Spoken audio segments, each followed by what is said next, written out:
was thinking about content this week, and I decided that I wanted to share something that has to do with market timing that I have been using for about 10 years now.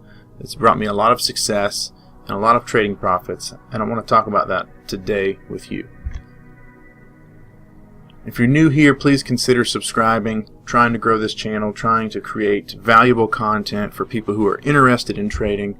So if you're here and you want to learn more about trading, you want to learn more about the markets, then please consider subscribing. Alright, jumping right into the charts. This is going to be a quicker video this week. It doesn't take a whole lot of time to see and understand what I want to explain to you. So this market timing technique has everything to do with the actual calendar month. So for those of you who are watching this that are more technical and you like less artistic, more straightforward analysis, this is for you. So what I just want to point out really quickly, I'll just make the statement up front, all the value, here goes. Typically the market finds a bottom sometime leading into the last week of the calendar month or the first week of the calendar month. Alright, I'm going to say that one more time. The market finds a bottom or a pullback sometime within the last week of the month or the first week of the following month. More specifically, you can find these bottoms to these pullbacks the last few days of a calendar month and the first few days of the next month. But give yourself a little bit of range. I'm going to walk through some of the examples that I have noted here on the screen. So let's start here. We'll go all the way back to 2017. You can take this back and look at this for 50 years if you would like. Now this is not 100% accurate. You're going to see that this works about 80% of the time, sometimes 90% of the time, but 10% of the time this does not work. Alright, it's just like everything else in the stock market. There's nothing so consistent that you could count on it 100% of the time. It's all about probabilities. But if we take a look here, ending 2017, what we have here, I'm going to just draw this as a bottom. This is a horizontal yellow line that's delineating. If we had the mindset of going into the end of December saying, would we find a good purchase point to go to the upside in the in the stock market, right here at the beginning of January, we would find such a purchase point. Alright, getting here to the end of, this is the beginning of January, end of December.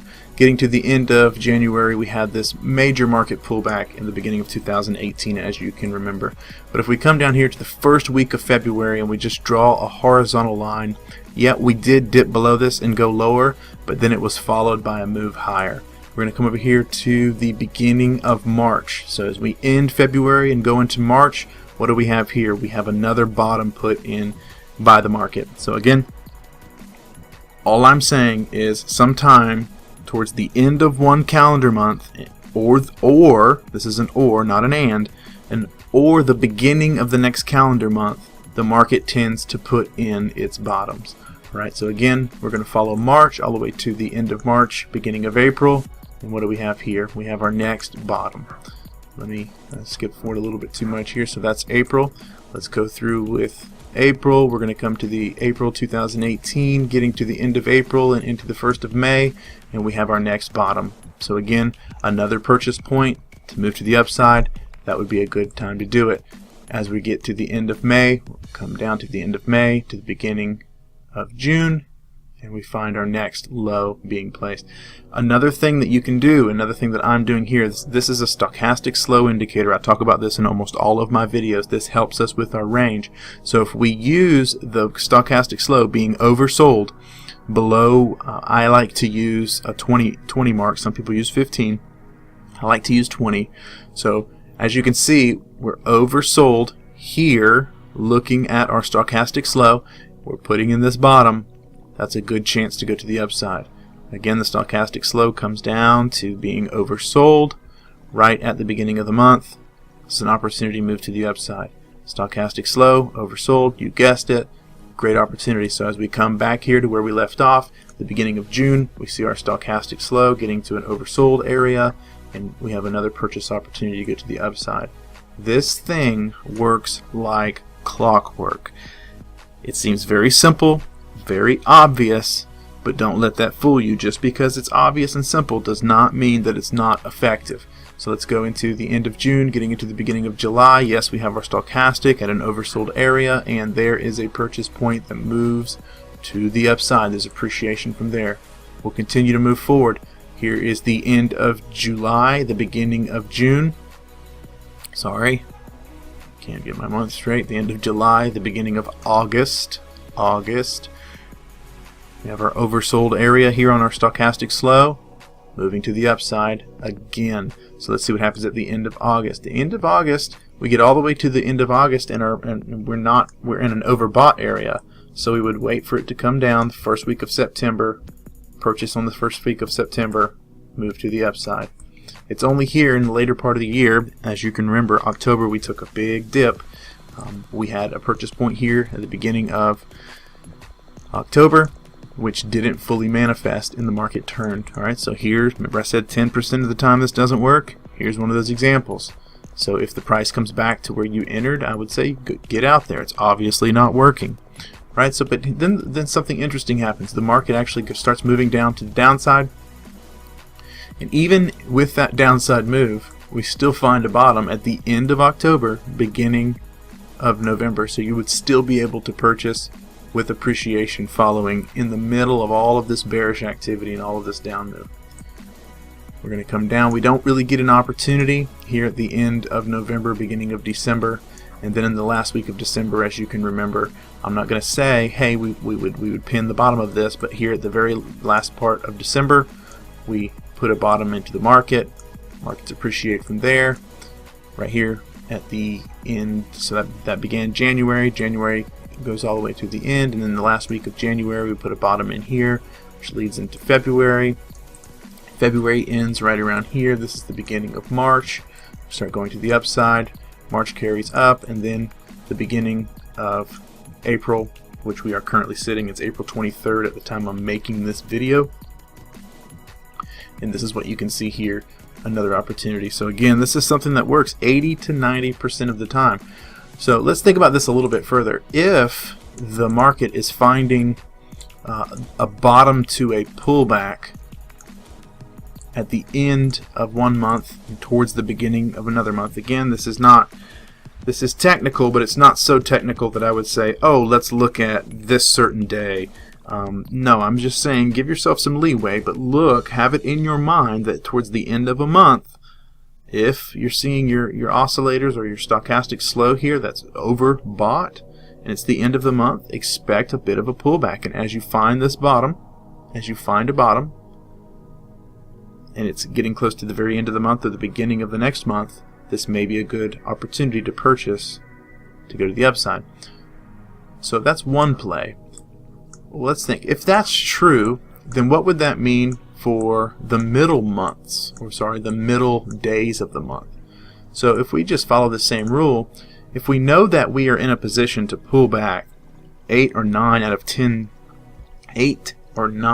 times out of 10, we're going to pull back the last week of a month going into the first week of the next month, then that would give us an opportunity to short stocks or buy puts if you're an options trader for the actual down move. So if we're entering into this area here, which is an over-purchased area, looking at our stochastic, and we're getting to, this is 227. So here on 227, we're very high, and we know that the tendency is to put in a bottom right around the first of a month.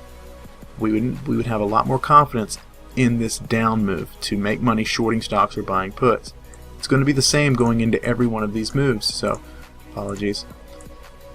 The last week of March, we're sitting right here. Now we don't have an opportunity here the last week of March like we might here in April. So April, here on April 19th, we had an oversold area, and if we're just looking at this on the right hand side of the chart like we would in real time, looking at the right hand side of the chart, you could say, okay, well, it's April 19th. What's the next day here? So April 19th, April 20th. We're overbought here, so we're high on our oscillator, and we know that the tendency is to put in a bottom somewhere around the 1st of May, right? We would have more confidence putting on this put trade or selling short moving into this, knowing that that is a historical tendency for the market. Now, what am I looking at here? Am I looking at any particular stock? Am I looking at, is this a rule that holds fast for any single stock? No, I'm looking at the SPY. This is the Spider S&P 500. So this is a general stock market rule. This works for the NASDAQ. This can work for the Russell 2000. This can work for the Dow Jones Industrial Average. This can work for the S&P 500 as represented here by the SPY. But I just want to show you a couple more of these examples. Going into the last week of the month with the oscillators high, we have an opportunity to buy to the downside. Even in a bullish market, you can see that these are these are higher lows, higher lows, higher lows. But we can still play this move to the downside. So here we're getting into the middle of June. We're in the middle of June. And all of a sudden we have an opportunity to make money going to the downside. Here there's not much of an opportunity to make money going to the downside in the end of July going into that move. Here's an opportunity here at the very end of August leading into September. There's your down move followed by the bottom, then the up move. Again, there's your down move. This is interesting. In an actual bearish market, you can take the middle of the months. Here, this is 1017. If we're expecting the price to move up the last week or the first week of a month, typically the middle of the month is a little bit bearish. Not always, but in a bearish type of environment, those are your best opportunities to go to the downside. So here in the middle of October, we have our best move down. And then here in the middle of November, we have our best move down. And so this does not take place here. This is one of the instances where it didn't work here in the beginning of December. So this is what we're looking at.